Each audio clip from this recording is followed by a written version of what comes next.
Olá, tudo bem? Assim como no vídeo anterior, como essa é uma implementação muito mais complexa e que exige muito teste e ajustes na aplicação, eu decidi fazer a aplicação antes e eu vou explicar as mudanças no código. Também eu vou deixar na descrição do vídeo o link de cada uma das implementações, tanto do servidor quanto do cliente, e aí a gente vai poder entender como funciona, mas eu não vou fazer o código conforme, eu não vou explicar conforme eu fui fazendo, porque exigiu muito mais pesquisa e testes, né?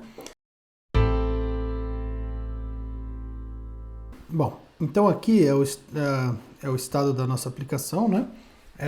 A gente tem aqui dois clientes conectados na sala, né? E o que eu vou mostrar hoje é os dois clientes, vai ser um gol ali, mas eu vou defender aqui, ó. Defende aqui, depois eu tenho que trocar a janela. E vamos fazer a partida ser jogada. Claro que a dificuldade está bem baixa ainda, então se a gente for jogar para valer aqui, nunca ninguém vai sofrer um gol, né? Mas eu vou deixar sair um gol do outro lado agora para ver como é que vai calcular aqui o gol, tá? Então eu pressiono a setinha para baixo ou para cima e o meu jogador mexe, né? E a gente pode ver que as duas telas estão sincronizadas, né? Como que foi implementado, eu vou mostrar agora. Aqui no código da parte do cliente, né, a mudança que eu fiz foi basicamente essa mudança aqui. São essas as linhas que eu mudei no código, tá? O que isso daí significa, né? Quando a gente abrir a tela do jogo, eu registro dois eventos, chamado KeyUp e KeyDown, que é exatamente quando a gente pressiona uma tecla, o JavaScript dispara esse evento. Então, o KeyUp é para quando eu solto a tecla e o KeyDown é para quando eu aperto a tecla, né? E desse evento, cada um dos eventos vai chamar essa função aqui, né? É a função sendKeyEvent. Então, o que eu vou fazer? Eu vou extrair os key e o type, né?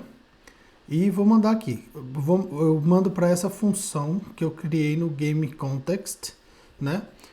Chamada sendKey, tá?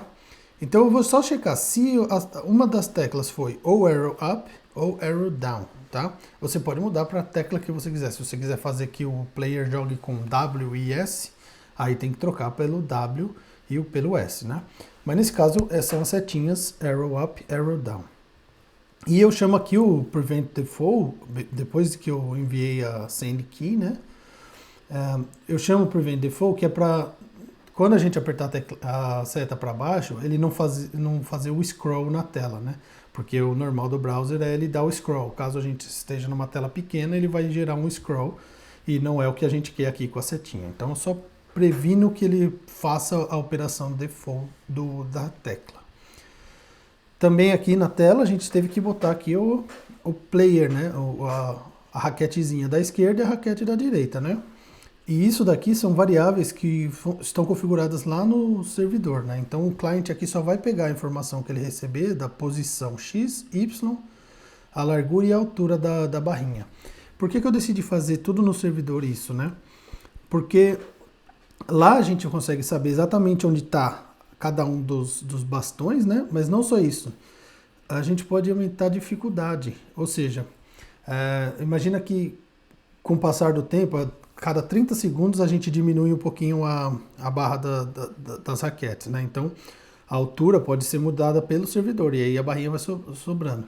A gente pode também, se quiser, implementar trapaças, né, para cada um dos jogadores. Vamos supor que cada um dos jogadores tenha um movimento especial que quando ele aperta uma determinada tecla, faz o adversário ficar mais lento.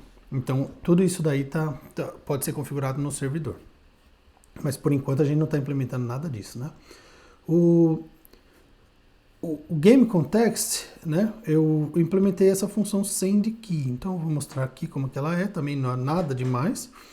A única coisa que eu fiz aqui, que é fora do comum, eu criei uma variável aqui fora chamando qual que foi o último tipo que a gente enviou. Para que eu fiz isso, né? Primeiro é o seguinte, eu só emito um socket com o tipo e a tecla que eu apertei, né? Então, Foram esses, o tipo e a tecla. Então, se a tecla for key up ou key down, eu vou mandar para o servidor. Foi um key up ou foi um key down. E o tipo, ele é o key down e o key up também aqui, ó, o evento, né? O evento e a tecla que eu mando para o servidor. Só que se o evento foi o mesmo que o anterior, eu não preciso mandar nada para o servidor, porque o que vai acontecer aqui? Se eu não fizesse essa validação, não seria nenhum problema. Só que eu ia desperdiçar recurso da máquina do cliente. Por exemplo, quando eu pressiono uma tecla, esse key down, o evento, ele é enviado. Enquanto eu estiver pressionando, ele fica sendo enviado. O key down, várias vezes, né? Então, por causa do jeito que está implementado aqui com o event listener, né? Então ele fica escutando o evento key down e esse key down vai sendo enviado sequencialmente. Então, o que eu faço? Se o evento enviado, né, se o type for o mesmo que o último type, eu saio fora da função, não faço nada. Caso contrário, aí eu falo que o último type é igual ao type. Nesse caso, por exemplo, se ele starta com indefinido, eu pressiono a tecla para baixo, eu vou receber aqui key down. Key down não é igual a indefinido, então eu vou falar, agora o último evento foi o key down. E aí eu pego e envio o evento. Na próxima vez, que se acontecer um key down e eu ainda estou com o último evento sendo key down, ele simplesmente ignora. Agora, quando eu der um key up, esse type aqui vai ser diferente, vai ser o key up. Então ele vai comparar key down igual a key up, aí vai ser falso. Aí ele vai passar aqui e vai definir que o último foi um key up. Então, eu envio o evento só uma vez para o servidor, mesmo se eu ficar com a tecla para baixo. E para que isso? Porque quando eu estiver pressionando a tecla, eu quero que o meu jogador continue movendo para a direção dele, né? Por exemplo, aqui, ó. Eu pressiono uma vez para baixo ou para cima e ele continua movendo naquela direção. Mas eu mandei para o servidor que eu estou fazendo a mesma ação. Então eu não mudei minha ação enquanto eu continuo pressionado. Se eu levantar o dedo, ele tem que parar porque eu mudei minha ação. E aí o servidor tem que saber que eu mudei a minha ação e ele vai controlar. Por isso que a gente emite a função uma vez só, porque enquanto eu não mandar uma nova função, o servidor tem que ficar repetindo o mesmo movimento, né? Então do cliente foi só isso, bem simples, só desenhamos as telas, né, os objetos na tela e toda a lógica fica lá no servidor. Eu vou mostrar agora o servidor. O servidor teve algumas mudanças, tá?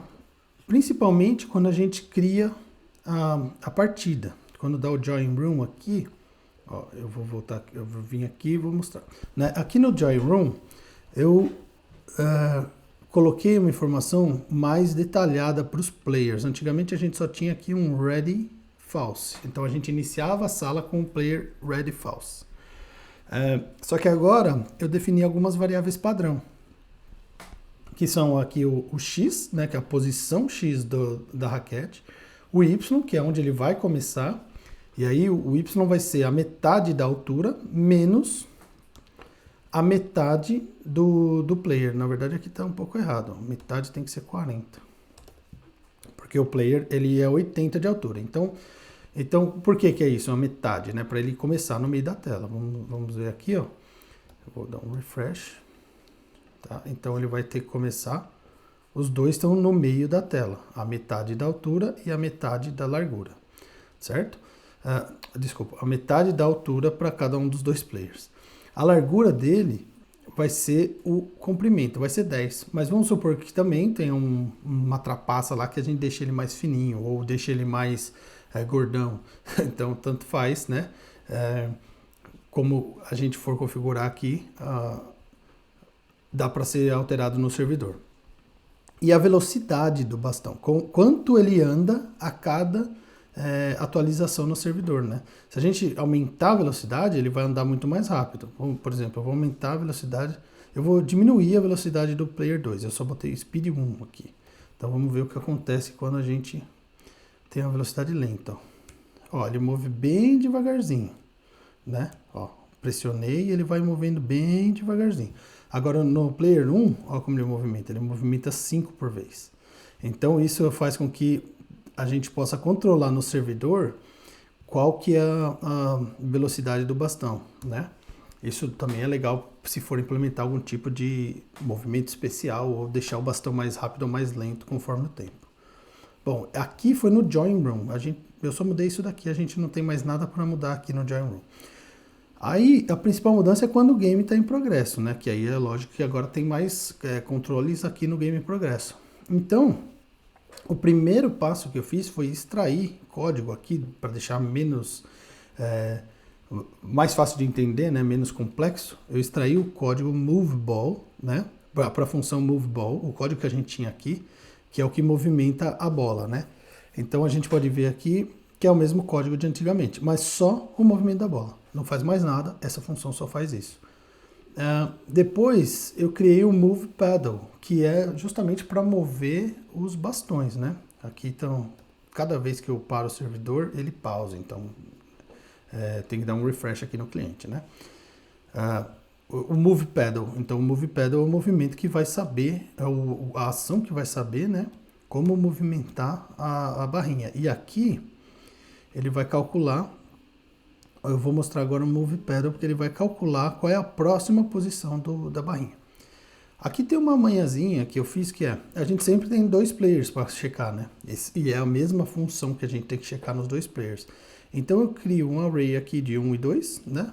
Com os itens 1 e 2, que é para ele executar essa função 2 vezes, mas ele vai executar ela para uma vez para o player 1 e uma vez para o player 2, porque eu não sei se os 2 players tiveram movimentos, né? Então eu tenho que o jogo está calculando o movimento dos 2 e da bolinha ao mesmo tempo. Então ele tem que conseguir calcular o próximo movimento de cada um dos players, mesmo se os 2 estão pressionando ao mesmo tempo, né? Então aqui eu extraio qual é o player que está fazendo o movimento, se foi o 1 ou se foi o 2, né? Eu só pego o player aqui e aí eu checo se a direção que ele recebeu no evento, quando foi enviado, né, lá do cliente, foi a direção up ou a direção down, né? Antes disso, eu vou voltar aqui depois, mas eu registrei o evento do send key, né? Claro, porque aqui no cliente, eu vou voltar aqui no cliente, a gente tem o send key e a gente manda aqui, ó, send key, e eu mando o type e o key, né? No servidor, a gente tem que receber ele, né? Então, a gente recebe o evento send key. Aqui eu extraio todas as variáveis que eu vou usar aqui para calcular a tecla que foi enviada, né? Então aqui a principal lógica aqui é só extrair a chave correta, né? Player, eu pego a room ID pelo player que enviou a key, né? Que enviou a tecla. Aí depois pelo room ID eu obtenho a room. Depois eu vejo se ele é o player 1 ou o player 2 dentro da room, tá?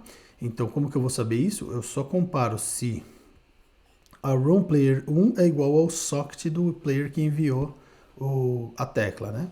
Aí aqui eu extraio o player number, né? Tendo o player number, aí eu pego o match também pela room ID, né? E verifico qual foi a direção que ele apertou, se ele apertou para cima ou para baixo. Ou caso ele gerou o evento keyUp, né, que ele soltou a tecla, eu falo que a ação é stop, ou seja, para de mexer a barrinha. Caso não seja keyUp, ela óbvio que vai ser keydown, né, porque eu só tenho essas 2 opções. Então ele vai fazer isso aqui, ó. O que é isso aqui? Ele vai pegar a tecla que foi enviada, que ela pode ser, vamos voltar aqui no client, para a gente ver quais opções pode ser. Ela pode ser arrow up ou arrow down, certo? Uma das 2.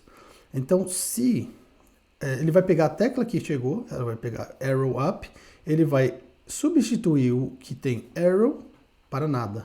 Então, ele vai limpar aqui o arrow. Vai sobrar o quê? Só o up ou só o down, né? Up ou down. Sobrando só up ou down, eu mando elas converterem tudo para a letra maiúscula. Então, vai ficar up tudo maiúsculo ou down tudo maiúsculo. E eu atualizo a direção do player dentro do match, né? Então, o player, que é esse objeto aqui, tá? Ele não tem esse parâmetro direction ainda, porque ele está parado. Ele inicia parado, né? Mas a partir do momento que a gente mandou uma tecla, eu defino qual é a direção que ele está indo. Isso vai ser útil aqui na onde a gente estava no Move Paddle, né? Então, se o player direction for up, eu vou fazer o quê? O player Y, a posição vertical dele agora é menos a velocidade dele. Então, a velocidade é 5, então vai ser, se ele estava na posição, por exemplo, 100, vai ser menos 5, vai ser, agora a posição nova dele vai ser 95. E assim ele vai subindo na tela. Se for down, é o oposto, então ele vai somando a velocidade dele e ele vai descendo na tela. Dessa forma, é bem simples, mas é uma lógica, ela parece complexa, mas é só subtrair a altura para mover para cima e somar a altura para descer ele. Aí eu checo só se ele bateu no canto, né, aqui embaixo. Então, por exemplo, player Y for menor que 0, vamos supor que eu estou subindo, essa subtração aqui gerou um valor menor do que 0. Bateu lá em cima. Ele, ao invés de eu deixar ele sumir lá para cima, né, eu falo que a posição dele então vai ser 0. Se ele subir um pouquinho para fora, ele vai ficar no 0. E a mesma coisa aqui para a parte de baixo. A parte de baixo ele tem um cálculo mais complexo que eu tenho que fazer. Se a posição do player, o Y dele, mais a altura dele, né? Então por que mais a altura? Vamos aqui para baixo com 2 aqui, ó. Se a posição dele aqui, ó, Y tá aqui, né? Mais a altura dele, né? Bateu no canto aqui, então vamos ver qual é a lógica. Se a posição Y mais a altura for maior do que a altura do game config, que é o meu jogo, né? Aí ele vai fazer o quê? Ele vai falar que a posição Y do player é igual ao game config height, né? Que é assim, ó, aqui é o máximo, menos a altura dele, tá? Então ele vai botar que a posição Y vai ser sempre aqui, vai ser o máximo menos a altura dele. Então não tenho, mesmo se eu apertar aqui, eu não tenho como fugir das bordas, tá? Esse foi para mover o pedal. Então ele repete isso para o player 1 e para o player 2. Nada também muito difícil. O difícil só é organizar e pensar em como chegar com toda essa solução. Aí depois de movimentar o pedal, movimentamos a bola, movimentamos o pedal, a gente vai checar se teve colisão, né? E a colisão é o que vai fazer a bolinha mudar de direção caso encoste no pedal ou caso tenha sido gol, né? Vou deixar aqui sair um golzinho. Caso foi gol, ela volta lá para o começo, né? É a colisão que checa isso. Então, na collision, aqui ó, check collision, eu faço uns cálculos matemáticos para saber a posição de cada um dos elementos, né? O primeiro cálculo é se bateu em cima ou embaixo. Então, antes a gente tinha essa lógica de bateu em cima e embaixo, aqui nesse Game in Progress, e a gente fazia tudo aqui, movia a bola e checava se bateu nos cantos, né? Então, a gente primeiro verifica se bateu em cima ou embaixo. Se bateu em cima ou embaixo, tranquilo, a gente só muda a direção vertical dele, não precisa de fazer mais nada. Aí, aqui a gente começa, nesse bloco todo aqui, ó, até aqui embaixo, essas variáveis aqui servem para a gente calcular se a bolinha bateu no bastão, né? Na raquete aqui do jogador. Eu fiz aqui umas extrações usando o destructuring no JavaScript, né? Tem um vídeo no canal aqui do destructuring, que eu pego a posição x da bolinha, mas eu extraio ela para uma variável chamada bx, que seria ball x, né? Ball x. E eu pego a y dela, que seria o ball y. E o comprimento da bolinha, porque o certo não é comprimento, né? Ele seria o raio da bolinha, porque é uma bola, ele tem um raio, não tem comprimento. E aí eu extraio para ball r, né? Bola radius, né? Que seria o raio, ou bola raio. Aí aqui eu extraio o player number. Como que eu checo qual é o player? Porque eu não tenho que checar os dois players nesse momento. A bolinha sempre vai bater ou num player ou no outro, nunca nos dois ao mesmo tempo, né? Então, para checar isso, eu vejo se a posição X da bolinha estiver menor do que o comprimento da tela dividido por 2, ou seja, se tiver antes do meio do campo aqui, ó, ela só pode bater no player 1, não pode bater no player 2 estando antes do meio do campo. E aí, vou falar que o player number é 1. Se não, ela vai ser o 2. Se ela não está antes da metade, ela está depois da metade. Aí vai ser o 2. Né? Ela pode estar exatamente na metade, mas aí eu vou considerar o 2 também. O player é uma variável só que eu juntei o texto player com o player number, né? E aí a gente vai conseguir pegar qual é o player do match aqui, ó. Então, eu sei qual é o player que eu vou testar se a bolinha bateu baseado onde a bolinha está, né? Aí eu faço a mesma coisa que eu fiz aqui, eu destruturo, né, o player, algumas variáveis dele, para as variáveis específicas. Eu chamei de RX porque é o retângulo X, retângulo Y, retângulo width, retângulo height, né? Então são alturas, só para ficar organizado na hora de fazer esses cálculos, que eles são um pouco chato, né? E eu extraio aqui, aí agora vem o cálculo mais complexo, talvez não é a melhor forma de implementar, provavelmente não é, mas deu certo aqui no cálculo, porque isso são cálculos matemáticos mesmo que a gente aprende quando está aprendendo gráficos na escola, né? Trabalhar com plano cartesiano ou mesmo montar gráfico, calcular ângulos, essas coisas, calcular o raio da bolinha, essas coisas de matemática mesmo, né? De ensino médio. Então, vamos ver aqui, eu só extraí o x, né, da bolinha e o y da bolinha. Por enquanto esse é um valor só temporário, que é para eu depois alterar ele conforme as regras daqui, né? Então esse é só um valor inicial e temporário, porque eu posso mudar ele, mas basicamente eu vou testar a posição x e y da bola, tá? Só que aqui eu faço uma condição. Se a posição x da bolinha for menor que o x do retângulo, né? Então eu sei que eu vou testar o lado esquerdo do retângulo, tá? É o lado do x do retângulo, né? Porque o retângulo ele pode ser grande, ele pode ser um retângulo grande, ele pode ser um retângulozinho pequeno, como é o nosso caso. A gente tem um retângulozinho. Só que ele tem uma posição x aqui, por exemplo, 5. A posição final dele, ele não é 5, ele é 10 aqui, né? Então eu tenho que ver se eu vou comparar aqui ou se eu vou comparar aqui no começo dele. E como que eu vejo isso? Se o x da bolinha for menor que o x do retângulo. Vamos supor, se ele está batendo aqui nesse segundo bastão aqui, ele vai ser menor. O x da bolinha é menor do que o x do retângulo. Então eu vou falar aqui, eu vou comparar com o x do retângulo. Se não, se o x da bolinha for maior do que o x do retângulo mais o y, mais o comprimento do retângulo, ou seja, se o x da bolinha, a bolinha está para a direita do retângulo mais o comprimento desse, está para a direita desse ponto, né? Então eu vou comparar com o pedal da esquerda aqui. Então o valor vai ser que eu vou comparar, o teste x, né, que eu vou testar, vai ser o comprimento do retângulo. Isso é só para achar as posições que eu vou comparar. E a mesma coisa aqui com a altura, né? Se a bolinha estiver para cima do y do retângulo, ou seja, se ela está para o alto, eu vou comparar se ela bateu aqui em cima, ou se ela bateu aqui embaixo, que pode acontecer também, né? Então, a gente obtém os novos valores de y aqui. E aí, a gente vê qual é a distância, aí eu vou calcular aqui, qual é a distância da posição que a gente está comparando da bolinha com o bastão, né? No caso, ou a bolinha aqui, ou a bolinha aqui. Ou o bastão, né? O bastão no começo, ou o bastão no final dele. Então, eu vou pegar a posição da bolinha menos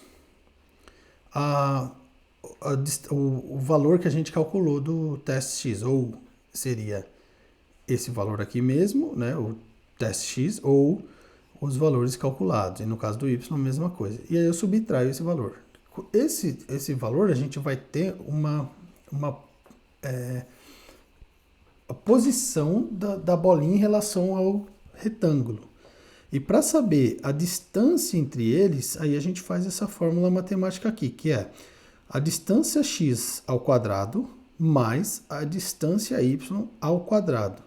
E aí pega a raiz quadrada dele, né?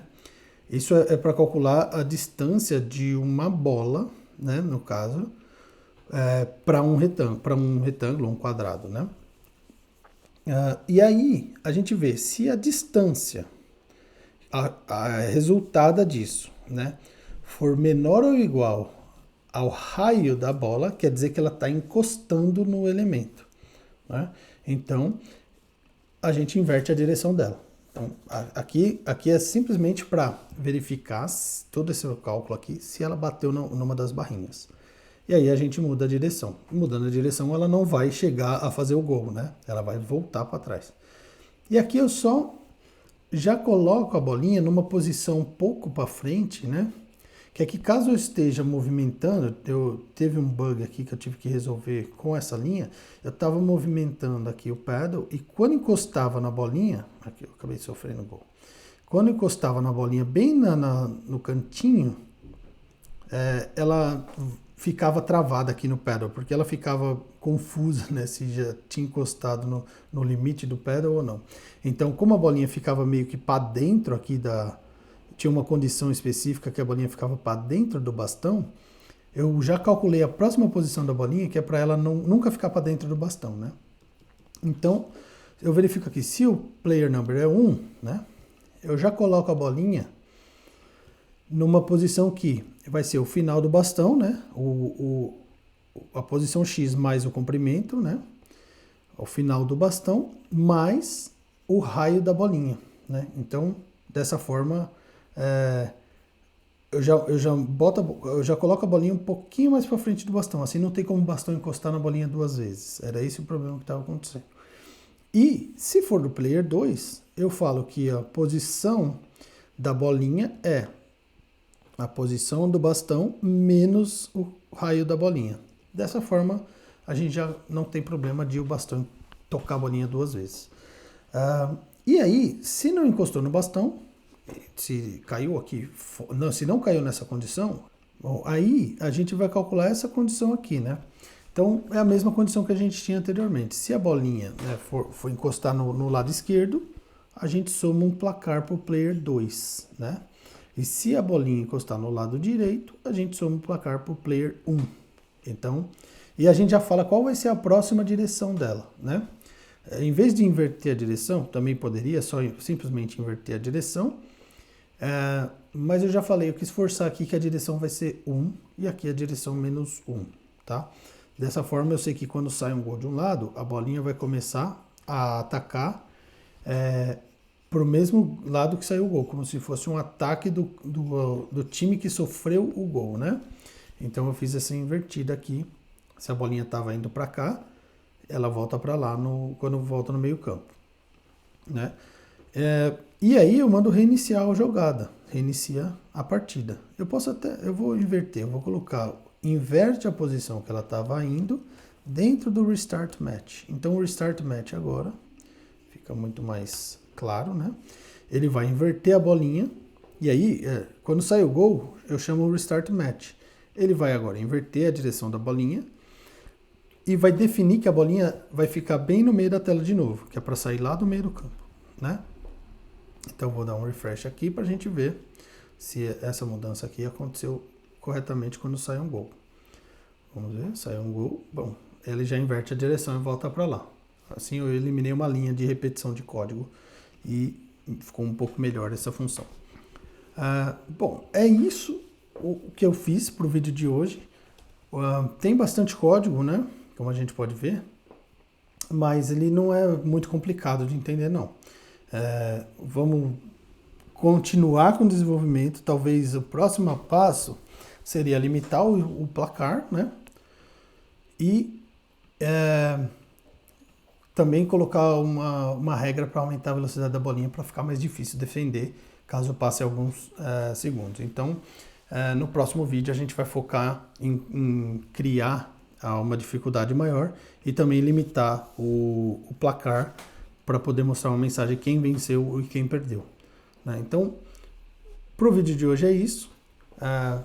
Se quiser pegar o código, e eu aconselho que faça isso, pega no GitHub, que vai ficar na descrição o link do código até o exato momento. E a gente se vê no próximo vídeo. Um abraço.